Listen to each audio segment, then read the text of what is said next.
கொடி என்ன? நானா கொடி எடுத்து காட்ட மாட்டேன். அரசியல்வாதி திடீர்னு நான் ஒரு நாள் கொடி காட்டுறேன். நம்ம கொடி என்ன கொடி? சித்ராமாவை தான் ஒரு கல்வி செஞ்சு நம்ம கொடி என்ன கொடி? நன்றி கொடி. நம்மளுடைய ஜாதி என்ன? சிவஜாதி. நம்மளோட கூட்டம் என்ன? அடியார் கூட்டம். நம்ம கூட்டம் என்ன? அடியார் கூட்டம். நம்மதான் அந்த மாநாடுலாம் கிடையாது. நம்ம இதான் மாநாடு. நம்ம நாடு மாநாடு எல்லாரும் சில பேர் பாருங்க, இப்பவே கைலாயத்துக்கு வான வர மாட்டான். என் குருநாதர் சொன்னார், கைலாசம் கைலாயத்துக்கு வராது.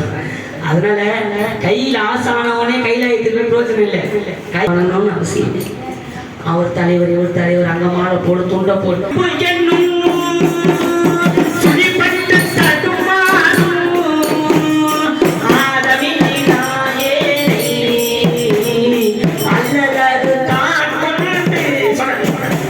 எதில்லை ஜாதி குலம்